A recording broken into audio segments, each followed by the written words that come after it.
দিনাজপুরের ঘোড়াঘাটে দাঁড়িয়ে থাকা ট্রাকের পেছনে যাত্রীবাহী বাসের ধাক্কায় ৫ জন নিহত হয়েছেন আর আহত হয়েছে কমপক্ষে ৭ জন।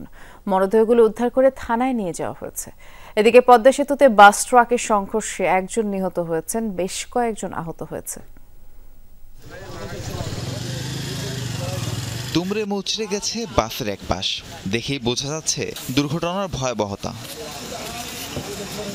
দিনাজপুর গোবিন্দগঞ্জ সড়কের ঘোড়াঘাটের নূরজাহানপুর এলাকা। মধ্যরাতে আমবোঝাই একটি ট্রাক উল্টে যায়। কিছুক্ষণ পর বালুবাহী আরেকটি ট্রাক একই স্থানে বিকল হয়।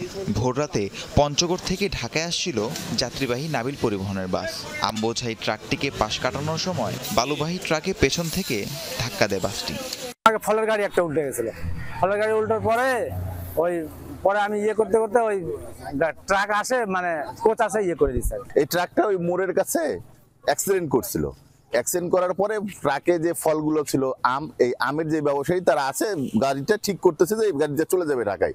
ঠিক সে সময় বেপরোয়াভাবে কোচটা আছে টার্নিং নেই, টার্নিং নিয়ে ফলের গাড়ির যে ডালাটা আছে ওটা সহ বাঁকা করে দেয়। বাঁকা করার পর এখানে একটা 10 চাকার বালুর ট্রাক ছিল, সে গতি নিয়ন্ত্রণ করতে না পারে সে বালুর ট্রাককে মেরে দিছে। দুর্ঘটনার পর দুমড়ে মুচড়ে যায় বাস। ঘটনাস্থলে প্রাণ হারান বাসের সুপারভাইজার সহ 3 যাত্রী। হাসপাতালে নেয়ার পথে আরো 2 জন মারা যান। আহতদের উদ্ধার করে নেওয়া হয় হাসপাতালে। 3টা থেকে 3:15টার মধ্যে নাবিলের একজন যাত্রী পরিবাহী একটা বাস এখানে একটা মর্মান্তিক দুর্ঘটনার শিকার হয় এবং এখন পর্যন্ত আমাদের পাওয়া তথ্য মতে 5 জন মারা গিয়েছেন এবং 7 জন গুরুতর আহত অবস্থায়। আমরা তাদের হাসপাতালে পাঠানোর ব্যবস্থা করেছি। এর আগে শুক্রবার রাতে পদ্মা সেতুতে বাস ট্রাক সংঘর্ষে 1 জন নিহত হয়েছেন, আহত বেশ কয়েকজন।